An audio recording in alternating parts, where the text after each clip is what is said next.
precise details, times, locations, actions this strike in Yemen. Let's bring it right now. The House Minority Leader, Democratic Congressman Jeffries of New York.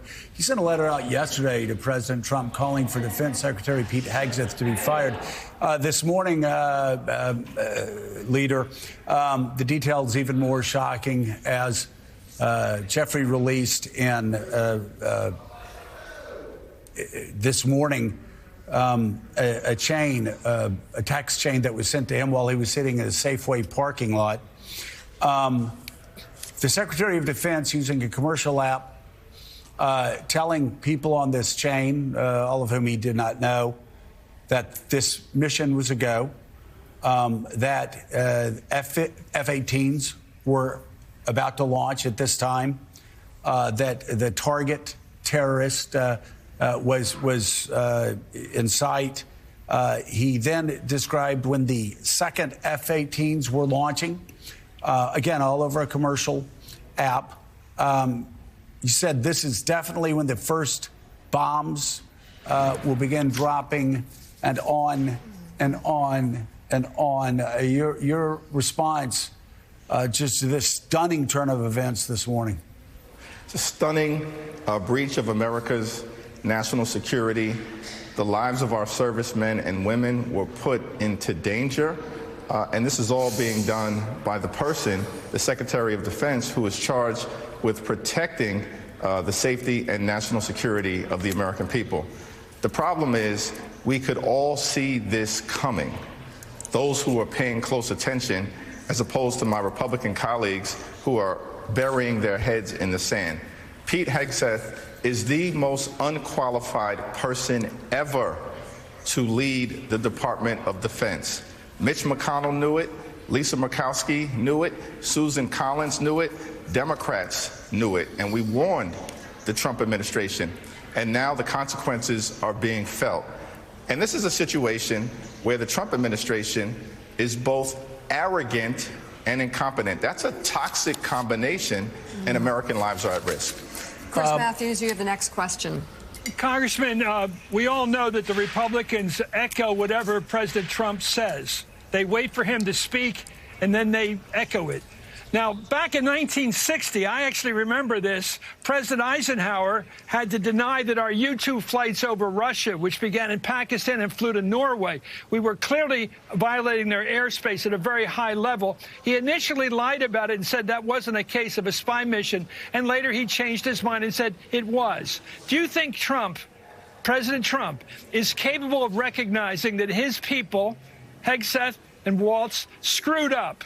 That they went on the signal line, that they opened it up to Jeffrey Goldberg, who is not one of their friends. They did it all themselves. He had nothing to do with this. Why won't he come out like Nixon did and said, wait a minute, Haldeman and Ehrlichman screwed up, I'm firing them? Do you think there's any chance Trump will come clean? The only chance is if the public pressure continues, is relentless, and intensifies. During the Intel Committee hearing that's going to take place today, you're going to see House Democrats aggressively press the Trump administration and demand that there are consequences that occur. Ultimately, the buck stops with the President of the United States of America, which is why I made clear to President Trump yesterday in my correspondence that the Secretary of Defense should be fired immediately if he's not man enough to own up to his mistakes and resign in disgrace.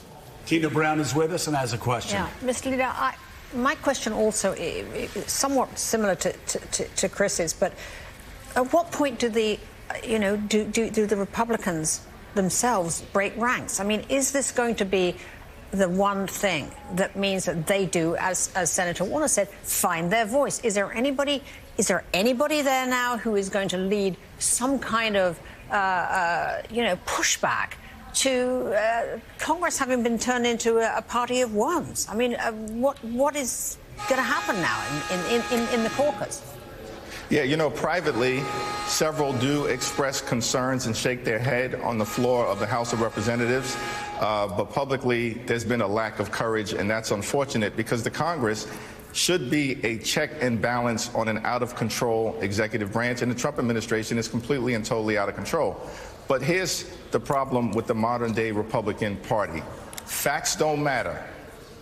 They'll lie, with ease. Facts don't matter. Hypocrisy is not a constraint to their behavior. They'll say one thing and do another. All of them had their hair on fire when we've had other national security incidents in the past, particularly when there was concerns related to Democratic administrations. And now they're burying their heads in the sand because hypocrisy is never a constraint to the behavior of the modern day Republican Party. And they've actually concluded that shamelessness is a superpower, which is why you've seen such a shameless reaction and attack on Jeffrey Goldberg, as opposed to owning up to the horrific facts of this case. So, Leader Jeffries, if I could just lay out the 4 layers that I see in terms of a breach of security here, and then follow it up with a question. Number 1, this was done on signal.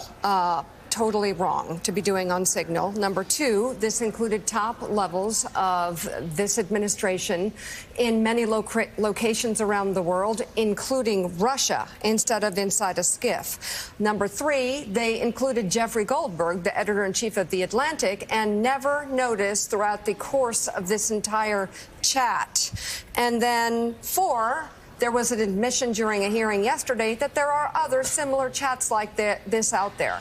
So with the administration saying that they are not concerned about this, nothing's going to happen, just a mistake, no big deal, are our troops safe? Are we safe? There's every reason to be concerned that the safety and security of our American troops across the world, many of whom are in conflict zones in dangerous places like the Middle East, are at risk. And that's the reason why we need a full investigation. It should be swift, it should be serious, and it should be substantive. We're demanding that. We have this Intel committee hearing that's getting ready to take place, and that is just the beginning of what we will continue to push for. We need a full and complete investigation and inquiry. These phones should be turned in to the national security professionals to try to figure out what else has been compromised and what other types of reckless chats are taking place. You know, I'm a member of the Gang of Eight. It's a high honor to be part of that. We have these classified conversations. We're not even permitted to bring our phones into any secure location, let alone have conversations on our phones.